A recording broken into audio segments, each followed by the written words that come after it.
नमस्कार, news for nation देख रहे हैं आप। मैं हूं आपके साथ रश्मि। किसान संगठन की तरफ से भारत बंद का आह्वान किया गया था।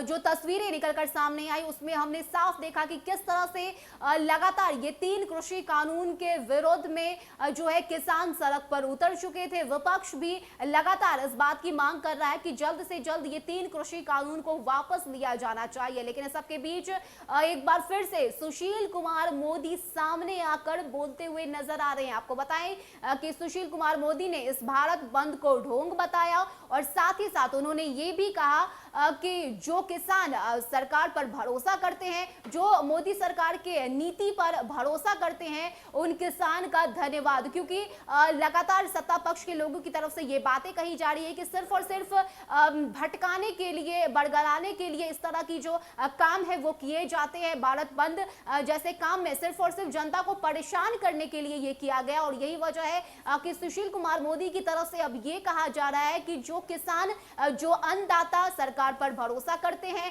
सरकार की नीति पर भरोसा करते हैं, वो कभी भी इस तरह के आंदोलन में शामिल नहीं होंगे। और साथ ही साथ उन्होंने किसानों को धन्यवाद भी कहा कि जो किसान केंद्र सरकार पर भरोसा रख रही है उन किसान को मेरा आभार। क्योंकि भारत बंद को लेकर जो है उग्र आंदोलन किया गया, टायर जलाए गए, गाड़ी के शीशे तोड़े गए, ट्रेन को रोका गया। ऐसे में अब सुशील कुमार मोदी सामने आकर कह रहे हैं कि सिर्फ और सिर्फ जनता को भटकाने के लिए विपक्ष की तरफ से इस तरह के काम किए जाते हैं। और साथ ही साथ जो सुशील कुमार मोदी उन्होंने ये भी बताया कि अगर केंद्र सरकार किसान विरोधी होती तो वो कभी भी किसान के हित में फैसले नहीं लेती। क्या कुछ बातें सुशील कुमार मोदी की तरफ से कही गई है, पहले देखिए।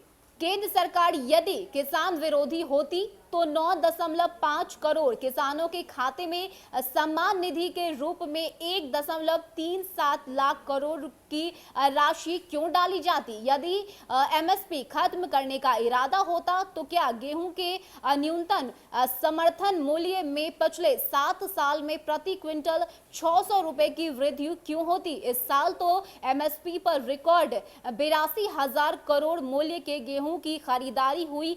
तो एमएसपी पर फैलाए गए झूठ को पूरी तरह तार तार करती है। किसान आंदोलन के नेता केंद्र सरकार से 11 चक्र की वार्ता में यह नहीं बता पाए कि किसान कृषि कानून में काला क्या है। कथित किसान आंदोलन के नाम पर देश में कोरोना से उभरती अर्थव्यवस्था की लय तोड़ने की जो कोशिश की जाती है वह कभी सफल नहीं होगी। बिहार और देश के लगभग सभी राज्यों में सच्चे शांति प्रिय किसानों ने विपक्ष के भारत बंद को नकार कर साफ कर दिया कि वे मंडी से आजादी का विकल्प देने वाले कृषि कानूनों के विरोध बिल्कुल नहीं है। मोदी सरकार की नीति और नियत पर भरोसा रखने वाले आंदोलनकर्ताओं का आभार।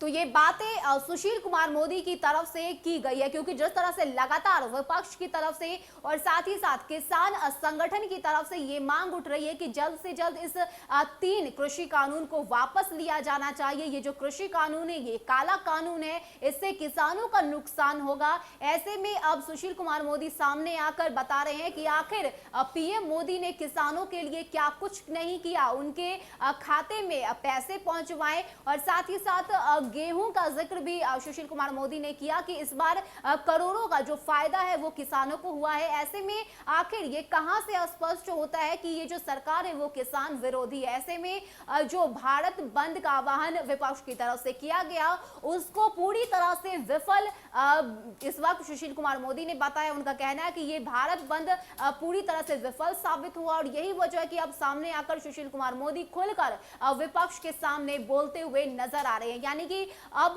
ये जो कृषि कानून को लेकर जो भारत बंद का ये जो प्रदर्शन किया गया, ऐसे में ये पूरी तरह से विफल साबित हुआ है, ये कहना है सत्ता पक्ष के लोगों का। साथ ही साथ सुशील कुमार मोदी ने ये भी कहा है कि अगर ये सरकार किसान विरोधी होती तो कभी भी किसान के हित में फैसले उनकी तरफ से नहीं लिए जाते। देखना होगा कि सुशील कुमार मोदी के इस बयान के बाद अब विपक्ष के लोगों की तरफ से क्या कुछ प्रतिक्रिया सामने आती है। क्योंकि सुशील कुमार मोदी ने यह साफ कर दिया है कि ये भारत बंद पूरी तरह से विफल साबित हुआ है। जिन किसान को सरकार पर भरोसा है, सरकार की नीयत और नीति पर भरोसा है, वो कभी भी इसमें हिस्सेदारी नहीं लेंगे और उन्होंने हिस्सा भी नहीं लिया। ये सिर्फ और सिर्फ विपक्ष की तरफ से एक भ्रम फैलाने का काम जो है वो किया गया और यही वजह है कि भारत बंद उनकी तरफ से किया गया, जिसमें किसानों ने अपनी हिस्सेदारी नहीं दिखाई। फिलहाल इतना ही। ज्यादा अपडेट के लिए आप बने रहिए न्यूज़ फॉर नेशन के साथ। नमस्कार।